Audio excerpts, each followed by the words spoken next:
السلام علیکم ورحمۃ اللہ۔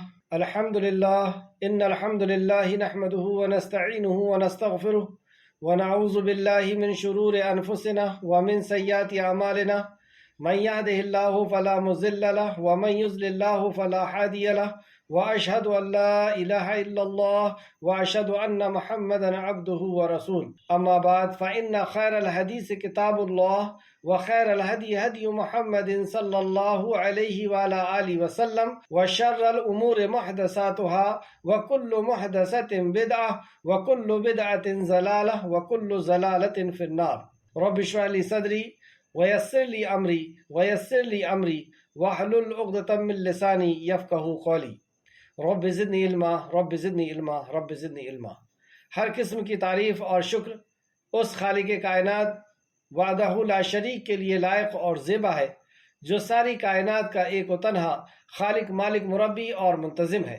درود و سلام ہو انبیاء اکرام پر، خصوصاً نبی مکرم رحمت للعالمین امام الانبیاء محمد صلی اللہ علیہ وسلم پر۔ معزز سامعین اکرام، آج انشاءاللہ تعالی سورہ معارج کی آیت نمبر 19 سے کلاس رہے گی۔ اللہ رب العزت سے دعا ہے کہ اللہ رب العزت ہمیں صحیح معنوں میں قرآن مقدس کو سمجھنے، اس پہ غور و فکر کرنے، اس پہ ایمان لانے اور اخلاص کے ساتھ عمل کرنے کی توفیق و رفیق عطا فرمائے۔ اعوذ باللہ من الشیطان الرجیم، بسم اللہ الرحمن الرحیم۔ بے شک انسان کو بے صبرہ پیدا کیا گیا ہے، بے شک انسان کو بے صبرہ پیدا کیا گیا ہے، یعنی اس کی تخلیق ایسی کی گئی ہے۔ جب اسے شر پہنچے تو گھبرا جاتا ہے، اور جب اسے خیر ملتی ہے تو نہایت روکنے والا ہو جاتا ہے۔ یہاں انسان کی بدترین صفت بتائی گئی، اور ایسا نہیں ہے کہ یہ انسان اس صفت سے باہر نہیں آ سکتا۔ مومن جو ایمان والے ہیں، نہ وہ مصیبت میں گھبراتے ہیں اور نہ خوشحالی میں اتراتے ہیں۔ جیسے یہ جو تین صفت یہاں پہ بیان کی گئی، حلوہ، جزوعہ اور منوعہ، کہ بے شک انسان کو بے صبرہ پیدا کیا گیا، یعنی اس کے اندر جلد بازی ہوتی ہے، بے صبرہ پن ہوتا ہے، اور جب اسے شر پہنچتا ہے یعنی کوئی تکلیف پہنچتی ہے تو وہ جزا فضا کرنے لگتا ہے، وہ نا امید ہو جاتا ہے یا وہ ناشکرا ہو جاتا ہے۔ اور اگر اللہ کی طرف سے اسے کوئی خیر ملتی ہے تو اس خیر پر وہ بخیل ہو جاتا ہے، کنجوس ہو جاتا ہے، پھر وہ اکٹھا کرنے لگتا ہے، کسی کو کچھ دیتا نہیں ہے۔ یہ انسان کی بدترین صفت ہے۔ لیکن مومن اس سے علیحدہ ہوتا ہے۔ مومن جب اسے کوئی نعمت ملتی ہے تو اس پہ وہ شکر کرتا ہے کہ یہ اللہ رب العزت تیرے طرف سے عطا ہے، اور اس کو اللہ رب العزت کے راستے میں خرچ کرتا ہے۔ کوئی مصیبت آتی ہے تو اس پہ صبر کرتا ہے۔ اور اس مومن کی ایک صفت یہاں پہ اللہ رب العزت نے بیان فرمایا، الا المصلین، الا مگر وہ جو مصلین ہے، جو نماز کا قائم کرنے والا ہے، مگر وہ جو نمازی ہے، اور نمازی بھی کیسا، الذین هم علی صلاتہم داعمون، جو اپنی نماز پر ہمیشہ قائم ہے، داعمون ہے، ہمیشہ قائم ہے، یعنی وہ خشوع اور خضوع کے ساتھ پڑھتا ہے، پابندی کے ساتھ پڑھتا ہے، جماعت کا خیال رکھتا ہے، اور اپنی نماز میں جو کہہ رہا ہے اس کا خیال رکھتا ہے، بے پرواہی کے ساتھ، اور کوے کی طرح سر پٹکتے ہوئے یا ٹوچ مارتے ہوئے وہ نہیں پڑھتا جلدی، وہ نماز میں ہلتا ڈلتا نہیں ہے، وہ نماز میں ادھر ادھر نہیں دیکھتا ہے، وہ اوقات کا بھی خیال کرتا ہے، ارکان کا بھی خیال کرتا ہے، اپنے دل کو وہ حاضر رکھتا ہے۔ یہ سارے معنی اس کے اندر آئیں گے کہ جو اپنے نماز میں ہمیشگی قائم رکھتا ہے۔ نماز یا روزہ یا زکوٰۃ یا قربانی، یہ سب ذریعہ ہے اصلاح کے، یعنی یہ فیول ہے۔ جب یہ انسان کی زندگی کے اندر آتا ہے، مومن کی زندگی کے اندر آتا ہے، تو اس کے اندر سے برائیاں نکلتی ہیں۔ اللہ نے فرمایا نا، تمہارا خون اور گوشت مجھ تک نہیں پہنچتا، دلوں کا تقویٰ پہنچتا ہے۔ روزہ بھی اللہ رب العزت نے اس لیے کیا تاکہ تمہارے اندر تقویٰ پیدا ہو، اور نماز کے تعلق سے ہی فرمایا کہ نماز بے حیائی اور فاحش چیزوں سے روکتی ہے، تو نماز برائیوں سے روکتی ہے۔ تو مومن کے اندر ایک یہ صفت ہوتی ہے کہ وہ نماز کے قائم کرنے والے ہوتے ہیں، اور جو نماز کے قائم کرنے والے ہوتے ہیں، یعنی جو مومن ہوتے ہیں سچے اور پکے، یعنی ان کی برائیاں اس سے دور ہو جاتی ہیں۔ آج تو ہم نے نماز کو یوں سمجھ لیا کہ ایک رسم ہے جسے ادا کرنا ہے۔ ہم نماز بھی پڑھ رہے ہیں، لیکن وہ نماز ہمیں برائی اور بے حیائی سے نہیں روک رہی، یعنی ایک طرف ہم نماز پڑھ رہے ہیں اور دوسری طرف بے حیائی ہماری زندگی کے اندر ہے، نافرمانیاں ہماری زندگی کے اندر ہے۔ کیسے ہو سکتا ہے؟ کیونکہ اللہ رب العزت نے یہ تو فرمایا ہے کہ نماز جو ہے وہ برائی اور بے حیائی سے روکتی ہے، اور ایک شخص سے جو نماز بھی پڑھ رہا ہے اور برائی اور بے حیائی سے نہیں رک رہا، تو کیا نعوذ باللہ اللہ کا کلام غلط ہے، جھوٹا ہے؟ نہیں، ہماری نماز جھوٹی ہے۔ ہماری نماز کے اندر وہ خشوع اور خضوع نہیں ہے، ہماری نماز کے اندر وہ دھیان نہیں ہے۔ ہم اللہ رب العزت سے کیا بات کر رہے ہیں، اللہ رب العزت سے کیا عہد اور پیمان کر رہے ہیں ہمیں نہیں پتا ہے. اس وجہ سے نماز ہمیں ہماری برائیوں سے نہیں روک پا رہی. ورنہ نماز جیسے میں نے کہا کہ وہ ایک فیول کی طرح ہے. جب نماز ہماری زندگی کے اندر ہوگی تو یہ ذریعہ بنتی ہے اصلاح کی, اور پھر یہ جو بدترین بیماری ہے انسان کے اندر وہ اس سے نکل جاتی ہے. اور وہ بیماری کیا بتائی گئی؟ بے شک انسان کو بے صبرہ پیدا کیا گیا ہے. جب اسے شر پہنچتا ہے تو وہ گھبرا جاتا ہے, یعنی جزا اور فضا کرتا ہے, لان تان کرتا ہے اور ناشکرہ ہو جاتا ہے کہ میں ہی ملا تھا اللہ رب العزت کو پریشانی پہنچانے کے لیے. اور جب اسے نعمتیں ملتی ہے تو اس نعمت کا حقدار اپنے آپ کو سمجھ لیتا ہے کہ میری صلاحیت سے میں نے کمایا, اور پھر اس کو وہ روک لیتا ہے, پھر اس کو اس کا حق غریبوں کو نہیں دیتا. لیکن جو مومن ہوتا ہے اور جس کے اندر جو آگے صفات بتائی جا رہی ہیں نماز کے بعد, ان صفات کا وہ اس کے اندر وہ صفت ہوتی ہے, یعنی وہ مومن ہوتا ہے, تو اس کے اندر یہ تین بیماریاں جو بدترین صفت ہے وہ اس سے پاک ہوتا ہے. اس تعلق سے چند حدیث دیکھتے ہیں. رسول اللہ صلی اللہ علیہ وسلم نے فرمایا مومن کا معاملہ بھی بڑا ہی عجیب ہے, اس کے ہر معاملے میں اس کے لیے خیر ہے.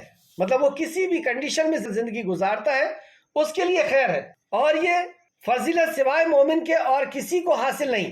مطلب یہ جو صفت ہے یہ سوائے مومن کے اور کسی کو حاصل نہیں ہے. اور اس طرح اگر اسے کوئی خوشی پہنچتی ہے تو وہ شکر کرتا ہے, اور جب بندہ شکر کرتا ہے یعنی اللہ تیرا شکر ہے, تو نے مجھے عطا کیا, یہ میری صلاحیت, میری ڈگری اور میری طاقت کی وجہ سے مجھے حاصل نہیں ہوا, یہ تیری عطا ہے, تو پھر بندہ اللہ رب العزت کا حق بھی ادا کرتا ہے, بندوں کا حق بھی ادا کرتا ہے. سو وہ اس کے لیے باعث خیر ہے, اور اگر اسے کوئی تکلیف پہنچتی ہے تو وہ صبر کرتا ہے, سو یہ بھی اس کے لیے خیر کا باعث ہے. مسلم شریف حدیث نمبر 2999.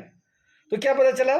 جو یہاں پہ دوسری آیت بتایا گیا, آیت نمبر 20 میں, جب اسے شر پہنچے تو گھبرا جاتا ہے, لیکن مومن اس پہ صبر کرتا ہے, گھبراتا نہیں ہے, اور جب نعمت ملتی ہے تو اس کا اللہ کو شکر ادا کرتا ہے. مسلم شریف حدیث نمبر 2999. ابو سعید خدری رضی اللہ عنہ بیان کرتے ہیں کہ رسول اللہ صلی اللہ علیہ وسلم نے فرمایا جو شخص سوال کرنے یعنی مانگنے سے بچا, اللہ اسے سوال سے بچاتا ہے. یعنی جو شخص مانگنے سے بچتا ہے, لوگوں سے مانگنے سے, اللہ رب العزت اسے مانگنے سے بچا لیتا ہے. اور جو جیسے کہتے ہیں نا جیسی نیت ویسی برکت, تو اگر اس کی نیت بچنے کی ہوتی ہے کہ میں لوگوں سے نہیں مانگنا چاہتا, میں تو اللہ سے ہی مانگوں, اللہ رب العزت مجھے عطا کرے, تو اللہ رب العزت بھی اس کے ساتھ ایسے ہی فیصلہ کرتا ہے. اور جو شخص بے نیازی چاہتا ہے تو اللہ اسے غنی کر دیتا ہے, اللہ بھی اسے مالدار کر دیتا ہے. بے نیاز ہونا چاہتا نا وہ لوگوں سے, تو اللہ بھی اس کے ساتھ ویسے ہی معاملہ کرتا ہے. اور جو شخص صبر کرے گا اللہ اسے صابر بنا دے گا, اور کسی کو بھی صبر سے زیادہ بہتر اور اس سے زیادہ بے پایا خیر نہیں ملی. سب سے زیادہ بہتر اور سب سے زیادہ بے پایا خیر صبر کا مل جانا ہے, کہ بندے کو کوئی تکلیف پہنچے تو وہ صبر کرے, تقدیر جان کر کہ یہ میرے رب نے لکھا ہے, میرے رب کا یہ فیصلہ ہے, اور میرے رب کا فیصلہ غلط نہیں ہو سکتا میرے لیے, اور بغیر تقدیر کے کچھ بھی نہیں ہوتا, جو اللہ نے ہمارے لیے لکھا ہے وہی ہوگا, تو وہ اس پہ صبر کرے. اور یہ بہت قیمتی چیز ہے, اللہ ہم سب کو عطا فرمائے. بخاری شریف حدیث نمبر 1469, بخاری 1469, مسلم شریف حدیث نمبر 1053. ابو ہریرہ رضی اللہ عنہ بیان کرتے ہیں رسول اللہ صلی اللہ علیہ وسلم نے فرمایا انسان میں دو وصف بہت برے ہوتے ہیں. مطلب دو چیزیں انسان کے اندر بری ہوتی ہیں. ایک یہ کہ لالچ اور بخیلی ہو, یعنی انتہائی درجے کو پہنچی ہوئی اس کے اندر بخیلی ہو, کنجوسی ہو. کئی لوگوں کو آپ نے دیکھا ہوگا کہ ان کے پاس پیسے ہوتے ہیں, دولت ہوتی ہے, لیکن اب اس قدر کنجوس ہوتے ہیں کہ اپنے اوپر بھی خرچ نہیں کرتے, الا یہ کہ وہ اپنے ماں باپ کے اوپر, اپنی اولاد کے اوپر, اپنے رشتہ داروں کے اوپر اور مسکینوں کے اوپر خرچ کریں, یہ تو بہت دور کی بات. تو انتہائی درجے کا وہ بخیل ہو, کنجوس ہو اور بزدل انسان ہو. تو یہ دو چیز کے بارے میں فرمایا کہ انسان میں دو وصف بہت برے ہوتے ہیں. اللہ ہم کو اس سے محفوظ رکھے. ابو داؤد حدیث نمبر 2511. اور مومن کے اندر یہ چیز نہیں ہوتی. ایک اور حدیث دیکھتے ہیں. ابو ہریرہ رضی اللہ عنہ بیان کرتے ہیں رسول اللہ صلی اللہ علیہ وسلم نے فرمایا ہر روز جب بندہ صبح کرتا ہے تو دو فرشتے اترتے ہیں, یعنی آسمان سے نازل ہوتے ہیں دو فرشتے. ان میں سے ایک کہتا ہے, یعنی ایک دعا کرتا ہے, اے اللہ خرچ کرنے والے کو اس کے بدلے عنایت فرما, یعنی اسے اور دے. اور دوسرا کہتا ہے, اے اللہ ہاتھ روکنے والے, یعنی جو بخیلی کرتا ہے, کنجوسی کرتا ہے, اس کے مال کو برباد کر دے. ایسی وہ دعا کرنے کے لیے اللہ رب العزت دو فرشتوں کو نازل فرماتا ہے. بخاری شریف حدیث نمبر 1442, مسلم شریف 1010. اور مومن کی یہاں صفت بتائی گئی جو اپنی نماز پر ہمیشہ قائم رہتے ہیں اور جن کے مالوں میں سے حق مقرر ہے.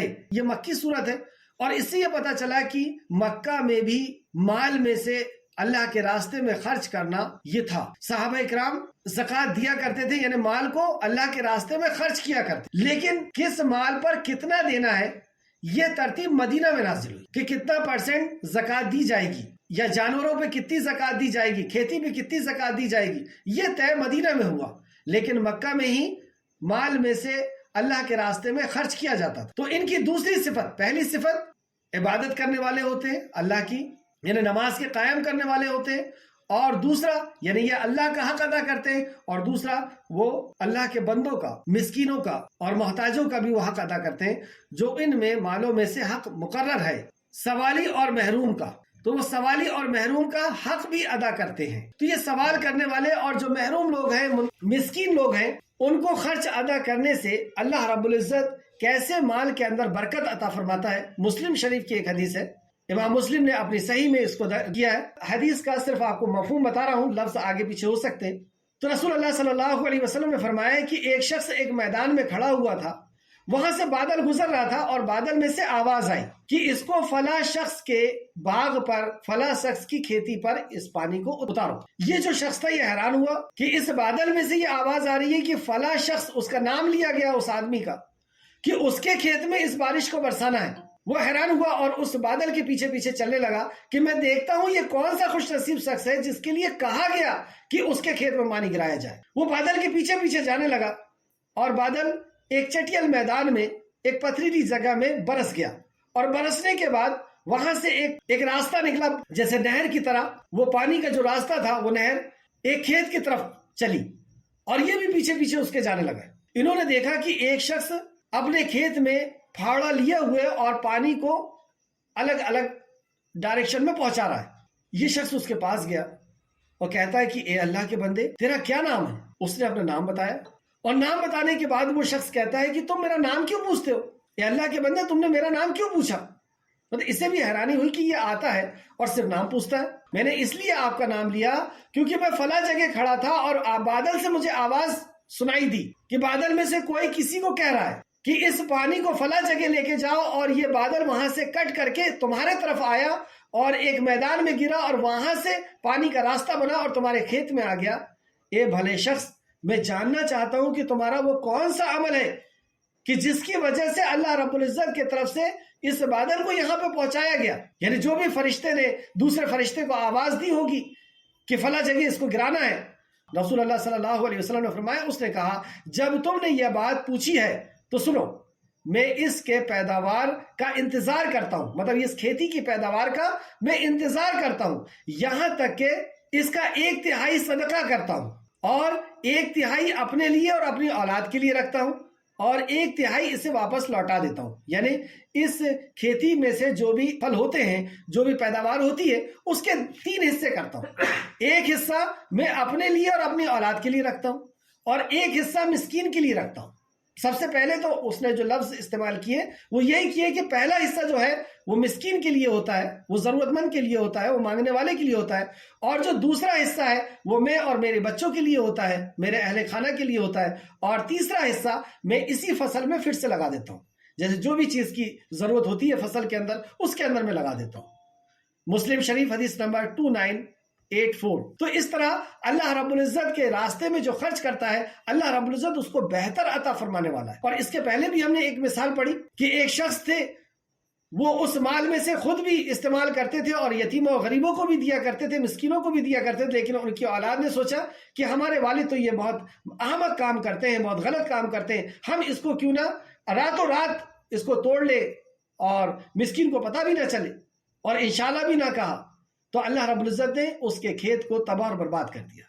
تو اس طریقے سے اللہ سے جیسی نیت رکھی جاتی ہے اور جس طرح اللہ کے راستے میں خرچ کیا جاتا ہے، اللہ رب العزت اس کو ویسا عطا فرمانے والا ہے، اور عطا تو اللہ ہی فرماتا ہے. ایک اور حدیث دیکھتے ہیں کہ کون شخص مانگ سکتا ہے، مطلب جو مستحق ہے وہی مانگ سکتا ہے اسلام کے اندر، اور جو مستحق نہیں ہے اس کے لیے مانگنا گویا کہ وہ حرام چیز استعمال کر رہا ہے. تو مستحق کون ہے، کون مانگ سکتا ہے، یعنی کون بھیک مانگ سکتا ہے، لوگوں سے کون مانگ سکتا ہے، یا مانگنے کا حقدار کون ہے. قبیصہ رضی اللہ عنہ بیان کرتے ہیں کہ میں ایک شخص کا ضامن تھا، مطلب ضمانت لے لی تھی کسی کی، انہوں نے قرض وغیرہ کی، جس شخص کی ضمانت لی تھی اس نے دولت نہیں لوٹائی، تو جس نے ضمانت لیا تھا اسے لوٹانا پڑے گا۔ تو ایک یہ شخص ہوتا ہے جس نے کسی کی ضمانت لی اور اس نے پیسے نہیں دیا، تو یہ ضمانت جو لیا ہے اس نے، یہ اس کے قرض کو ادا کرنے کے لیے کسی سے مانگ سکتا ہے۔ تو ایک شخص کی ضامن تھے، پھر اس نے رسول اللہ صلی اللہ علیہ وسلم کے پاس آ کر مال کا سوال کیا، انہوں نے رسول اللہ سے آ کر کے مال کا سوال کیا یعنی مانگا، تو آپ نے فرمایا یہاں بیٹھو تاکہ ہمارے پاس صدقہ آئے، پھر ہم تیرے لیے کچھ حکم دے دیں۔ پھر مجھے مخاطب کر کے فرمایا، یعنی یہ جو تھے صحابی وہاں پہ بیٹھ گئے، اور پھر تھوڑی دیر کے بعد جب رسول اللہ صلی اللہ علیہ وسلم نے ان سے مخاطب کیا اور کہا خبیثہ 3 شخص کے سوا کسی کے لیے سوال کرنا جائز نہیں۔ ایک وہ ضامن ہے، مطلب وہ مانگ سکتا ہے، وہ اس حد تک مانگ سکتا ہے جس تک اس کی ضمانت جو ہے وہ پوری ہو جائے اور پھر رک جائے، مطلب صرف اتنا ہی مانگے جتنے میں اس کی ضمانت اتنا قرض اس کا ادا ہو جائے۔ اور دوسرا وہ شخص کہ وہ ایسی آفت میں گھرا کہ اس کا سارا مال تباہ ہو گیا، تو وہ اس حد تک مانگ سکتا ہے کہ اپنے پاؤں پر کھڑے ہو جائے، یعنی اپنے پیر پر وہ اسٹینڈ ہو جائے، اپنے پیروں پہ کھڑے ہو جائے، یعنی اس کا سارا کی سارا مال ختم ہو گیا، جیسے اس کی دکان جل گئی، گھر جل گیا اور سارا کاروبار جل گیا اس کا، اب اس کے پاس کچھ بھی نہیں ہے، کنگال ہو گیا وہ، تو ایسا شخص بھی مانگ سکتا ہے۔ اور کہاں تک مانگ سکتا ہے کہ وہ پھر سے اسٹینڈ ہو جائے۔ اور تیسرا وہ شخص جس کو فاقے کی نوبت آ جائے، فاقے کی یعنی اس کو کچھ کھانے پینے کے لیے نہیں مل رہا ہے، بھوکا رہ رہا ہے، کھانے نہ ملے اور بھوکا رہنے کی کنڈیشن کو فاقہ کہتے ہیں، تو فاقہ آ گیا ہو اور اس کے قبیلے کے 3 معتبر شخص یہ گواہی دیں کہ ہاں اس کو فاقہ ہے۔ ایک تو اس کو فاقہ ہے یعنی گھر میں وہ بھوکا رہ رہا ہے، اس کے بیوی بچے بھوکے رہ رہے ہیں، اور اس کے قبیلے کے 3 شخص جو معتبر شخص ہیں وہ گواہی دیں کہ ہاں یہ فاقے سے ہے، محتاج ہے، تو اسے دیا جائے۔ پھر فرمایا اے قبیصہ، ان 3 قسم کے آدمیوں کے سوا کسی اور کے لیے سوال کرنا حرام ہے، اللہ اکبر، اور ان کے علاوہ جو شخص بھی سوال کر کے کھا رہا ہے وہ حرام کھا رہا ہے۔ مسلم شریف حدیث نمبر 1044، مسلم شریف حدیث نمبر 1044۔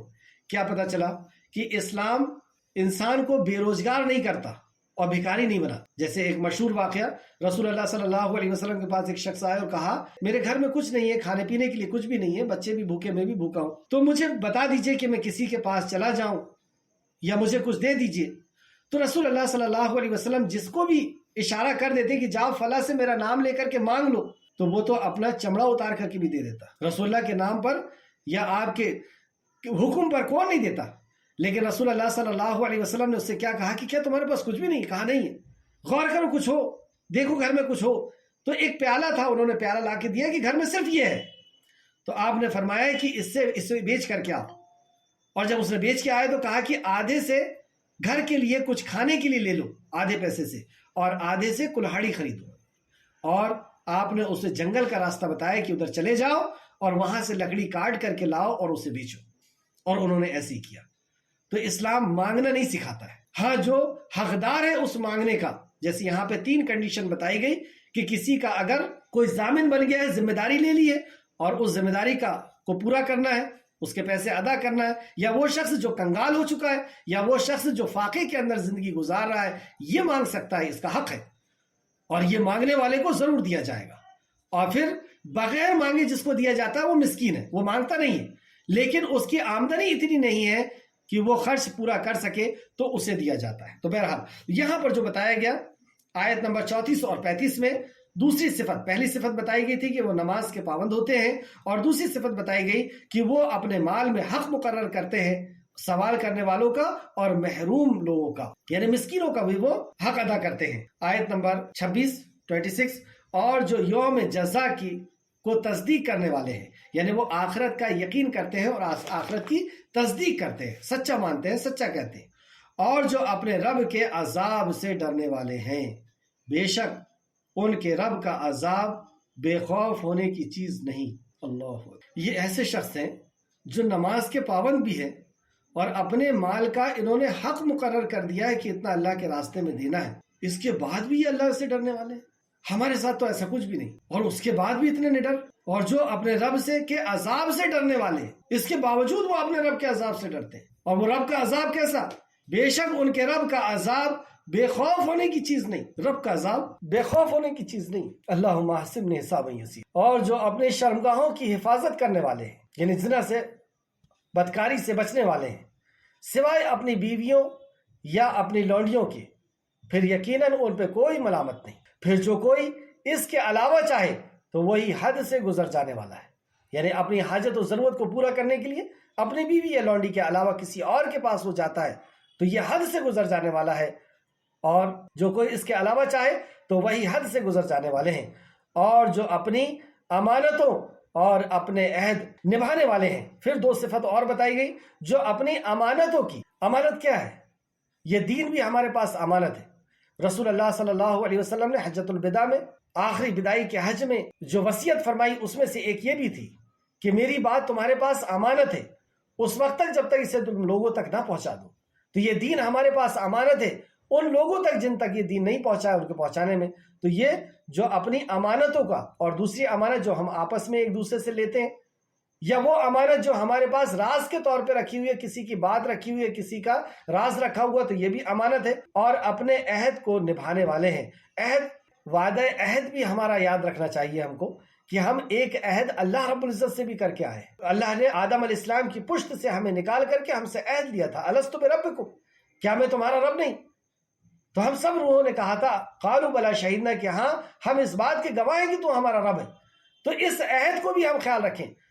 اور ایک عہد جو ہم نماز کے اندر کرتے ہیں، ایاک نعبد و ایاک نستعین، تو جو بھی ہم عہد کرتے ہیں، اور آپس میں بھی ہم نے اگر کسی سے عہد کیا ہے، کسی سے وعدہ کیا ہے، تو اس وعدے کا وہ پاس و لحاظ کرتے ہیں، یعنی کہ اللہ سے جو وعدہ کیا اس کا بھی، اور آپس میں بھی جو ہم نے وعدہ کیا اس کا بھی، جو رسول اللہ نے جو امانت دی ہے اس کا بھی، اور آپس کی امانتوں کا بھی خیال رکھنے والے ہوتے ہیں۔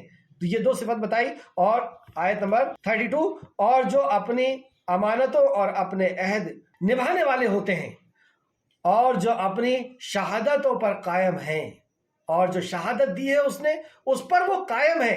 شہادت یعنی گواہی، اور شہادت اسلام کے اندر بہت معنی رکھتی۔ صحابی فرماتے ہیں کہ نبی کریم صلی اللہ علیہ وسلم سے پوچھا گیا عن القبائر، کی کبیرہ گناہ کیا ہے؟ فقالا، تو کہا رسول اللہ صلی اللہ علیہ وسلم نے، شرک باللہ، حقوق الوالدین، وقتل النفس، وشہادت والزور۔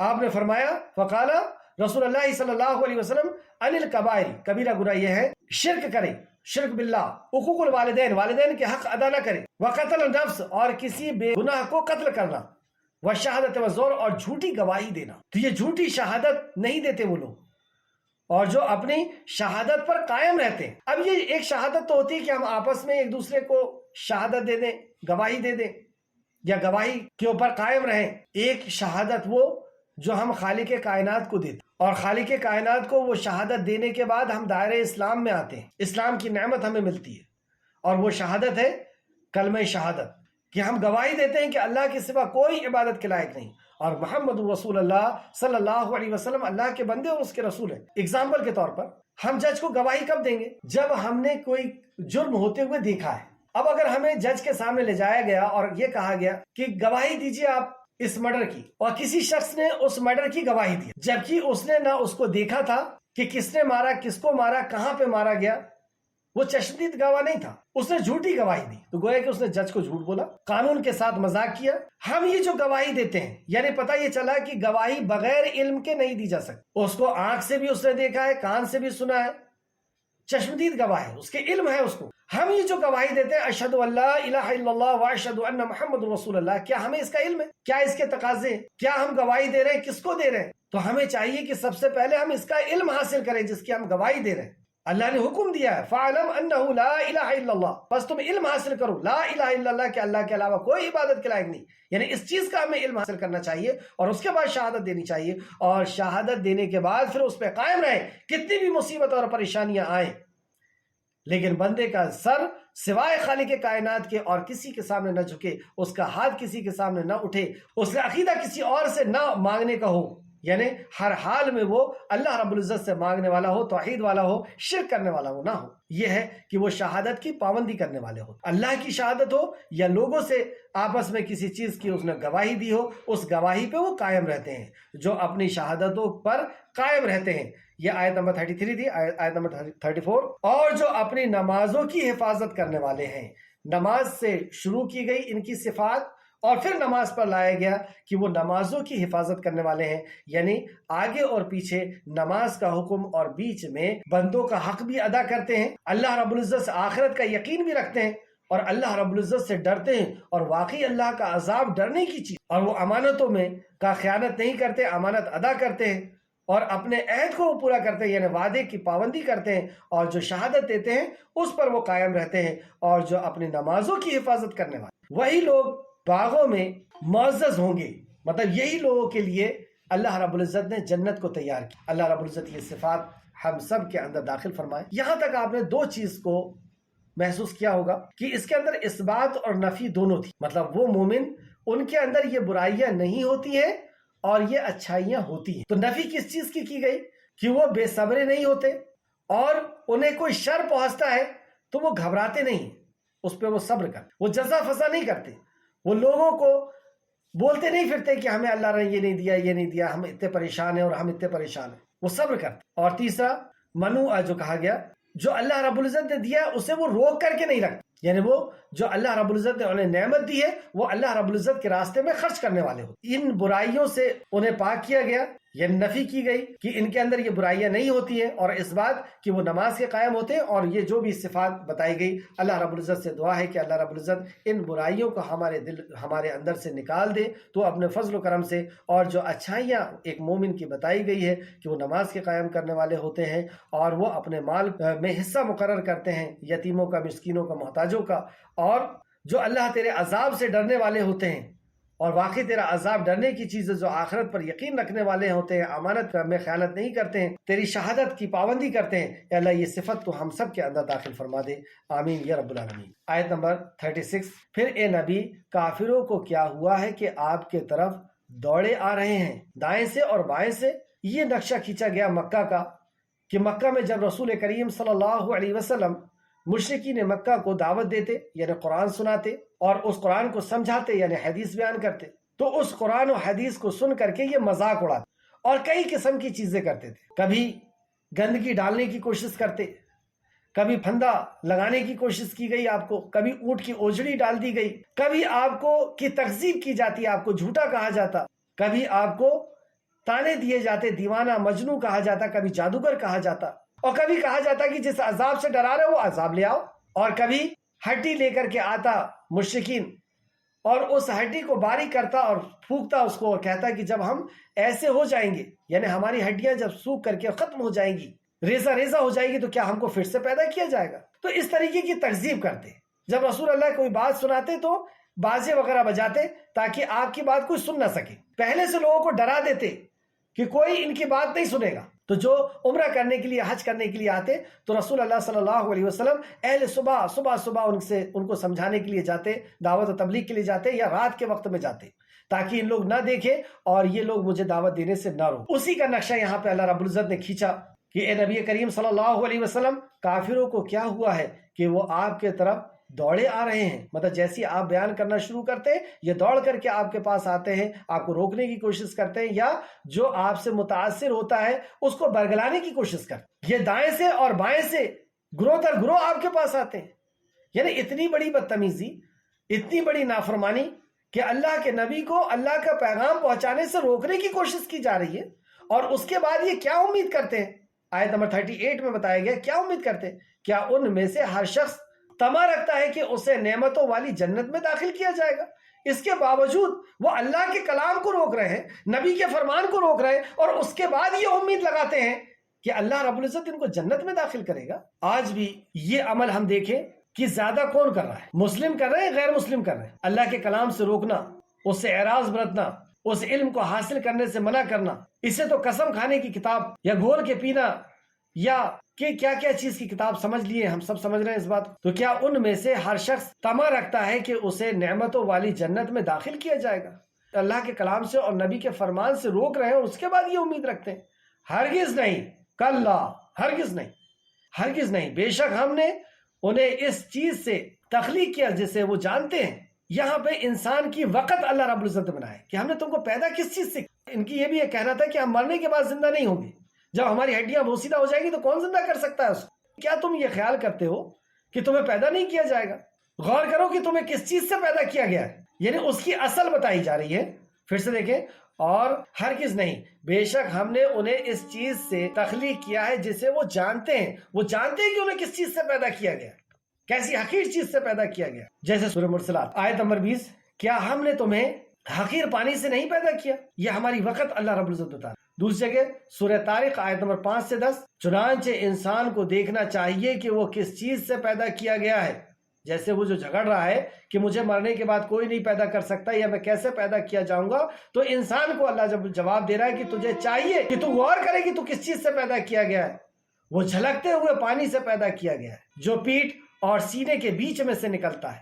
بے شک اللہ اس سے قادر ہے کہ وہ اسے پھر سے پیدا کرے۔ دوبارہ پیدا کرنے کے تعلق سے سورہ احقاف آیت نمبر 33 کے اندر اللہ فرماتا ہے، کیا انہوں نے نہیں دیکھا جس اللہ نے آسمان و زمین کو پیدا کیا اور ان کو پیدا کرنے سے تھکا نہیں، وہ اس بات پر بھی قادر ہے کہ مردہ کو زندہ کرے، کیوں نہیں، بلا شبہ وہ ہر چیز پر خوب قادر ہے۔ سورہ یاسین کے اندر اللہ فرماتا ہے، یاسین آیت نمبر 81 اور 82، 81 82، بھلا جس نے آسمان اور زمین کو پیدا کیا، کیا وہ اس بات پر قادر نہیں کہ ویسے ہی پیدا کر دے، کیوں نہیں، وہی تو سب کچھ پیدا کرنے والا ہے، خوب علم والا۔ اس کی شان یہ ہے کہ جب وہ کسی چیز کا ارادہ کرتا ہے تو فرما دیتا ہے کہ ہو جا تو وہ ہو جاتی۔ سورہ قیامہ آیت نمبر 3 اور 4، کیا انسان یہ خیال کرتا ہے کہ ہم اس کی بکھری ہوئی ہڈیوں کو اکٹھا نہیں کریں گے، کیوں نہیں، بلکہ ہم اس بات پر قادر ہیں کہ اس کی پور پور درست کر دیں، یعنی اس کی ہڈی کی جو پور ہے اس کو بھی ہم درست کر دیں، اور اس ہڈی کے اندر ہی فنگر پرنٹس ہوتے ہیں، نشان ہوتے ہیں، تو گویا کہ اس فنگر پرنٹ کو واپس لے کے آنے پر بھی اللہ رب العزت قادر ہے۔ اللہ، اور یہ اتنی دلیلیں میں نے اس لیے دیا کہ یہی چیز ہمارے اندر کمزور ہے۔ مرنے کے بعد کی زندگی کا اگر یقین ہمارا مضبوط ہو جائے کہ جس رب نے ہمیں پہلی بار پیدا کیا ہے اور کس چیز سے پیدا کیا، وہ اللہ رب العزت قادر ہے دوبارہ پیدا کرنے پہ۔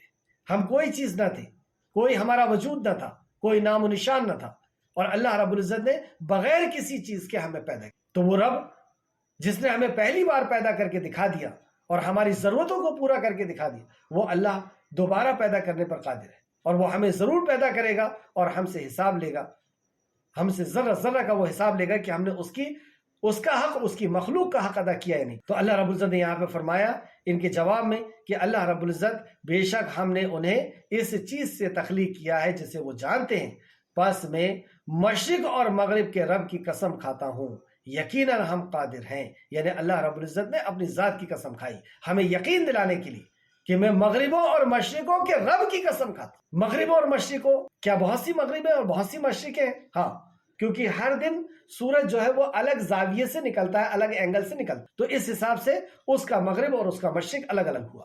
تو یہاں پہ اللہ نے فرمایا، پس میں مشرقوں اور مغربوں کے رب کی قسم کھاتا ہوں، یقیناً ہم قادر ہیں، کس بات پر؟ اس بات پر کہ بدل کر ان کے بعد لے آئیں، اور ہم عاجز اور مغلوب نہیں ہیں، یعنی ہم تھکنے والے یا مغلوب نہیں ہیں، عاجز بھی نہیں ہے اور مغلوب بھی نہیں، یعنی تمہیں بدل کر کے دوسری قوم کو لے آئے۔ اور یہی ہوا مکہ کے اندر کہ اللہ رب العزت نے انہیں بدل کر کے اور دوسری قوم کو لے کر کے آیا جو ان کے جیسی نہیں تھی، اور اللہ رب العزت اس بات پر بھی قادر ہے کہ ہمیں بدل کر کے اور دوسری قوم کو لائے، اور ایسے ہی ہو بھی رہا ہے۔ آیت نمبر 42، چنانچہ آپ انہیں چھوڑ دیجیے، وہ باتیں بنائیں اور کھیلیں حتیٰ کہ اپنے اس دن سے دوچار ہو جائیں جن کا ان سے وعدہ کیا گیا۔ تو یعنی اب ان کے اوپر حجت پوری ہو چکی، انہیں صحیح اور غلط بتا دیا گیا ہے، اب آپ ان کو چھوڑ دیجیے، کھیلتے رہے دنیا میں، کیونکہ دنیا میں جی لیں یعنی کھیل لیں، کیونکہ دنیا کھیل اور تماشا ہی، تو دنیا میں انہیں کھیلنے کے لیے چھوڑ دیجیے۔ یہ کتنی سخت بات، جیسے اللہ نے دوسری جگہ فرمایا کہ یا رسول اللہ آپ کا کام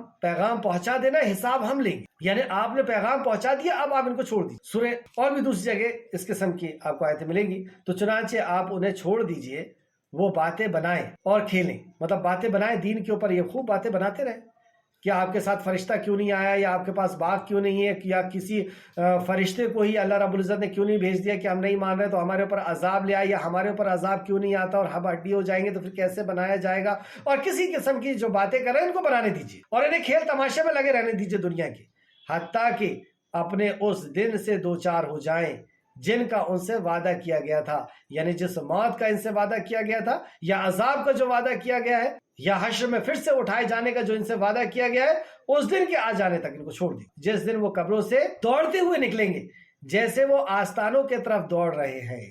دنیا میں وہ جب مصیبت اور پریشانی آتی ہے تو آستانوں کی طرف دوڑتے ہیں، لات عزا اور منات کی طرف دوڑتے ہیں، کسی سے پانی مانگتے ہیں، کسی سے اولاد مانگتے ہیں، کسی سے فصل کے اچھے ہونے کی امید رکھتے ہیں۔ اور آج بھی مشرکوں کا یہی حال ہے کہ مخلوق کو انہوں نے خالق کا درجہ دے دیے، انہیں حاجت روا اور مشکل کشا سمجھتے ہیں، جب بھی کوئی پریشانی اور مصیبت آتی ہے ان کے طرف دوڑ کر کے بھاگتے ہیں۔ تو اللہ نے فرمایا کہ انہیں چھوڑ دیجئے، ایک دن آنے والا ہے کہ انہیں پکڑا جائے گا، اور یہ جب قبروں سے نکالے جائیں گے تو اسی طرح دوڑیں گے جس طریقے سے یہ آج اپنے آستانوں کی طرف دوڑتے ہیں، لیکن اس دن یہ خالق کائنات کی طرف دوڑیں گے۔ اور حالت کیا ہوگی ان کے دوڑنے کی؟ آیت نمبر 44 میں اللہ نے فرمایا ان کی نگاہیں جھکی ہوئی ہوگی، شرم اور ذلت سے ان کی نگاہیں جھکی ہوئی ہوگی، کیونکہ ابھی تک جن کو حاجت روا اور مشکل کشا سمجھے تھے وہ کچھ بھی نہیں نکلے، انہوں نے تو سب نے اپنے دامن کو جھاڑ لیا، تو اب بے عزت ہو کر کے اپنے چہرے پہ کالک پتی ہوئی ہے، اور شرمندہ ہو کر کے اپنی نظروں کو جھکائے ہوئے ان کی نگاہیں جھکی ہوئی ہوں گی، ان پر ذلت چھا رہی ہوگی، ذلیل ہو کر کے وہ خالق کے پاس پہنچے گی۔ یہی وہ دن ہے جس کا ان سے وعدہ کیا جاتا، یہی وہ دن ہے جس کا ان سے وعدہ کیا جاتا تھا۔ اللہ رب العزت سے دعا ہے کہ جو کچھ بھی ہم نے پڑھا اے خالق مالک اس میں ہمیں مزید غور و فکر کرنے کی تو توفیق عطا فرما، جو وصیتیں اور جو نصیحتیں اس کے اندر تھی، جو احکام و مسائل تھے اے خالق مالک تو ان احکام و مسائل پہ ہمیں عمل کرنے کی توفیق عطا فرما۔ اے اللہ عمل کرنے کی توفیق بھی تیرے طرف سے ہے، اے اللہ توفیق تیرے طرف سے ہے، اے اللہ لا حول ولا قوت الا باللہ، نہ ہم کوئی نیکی کر سکتے ہیں نہ کوئی برائی سے بچ سکتے ہیں، اے خالق تو جس سے بچا لے، اے اللہ ہمیں تو توفیق دے، اے اللہ تو ہمیں توبہ کرنے کی توفیق عطا فرما، اے اللہ تو ہمیں جب تک زندہ رکھ، اپنے اسلام پر ہمیں زندہ رکھ، اخلاص کے ساتھ ہمیں عمل کرنے کی توفیق عطا فرما۔ السلام علیکم ورحمۃ اللہ وبرکاتہ۔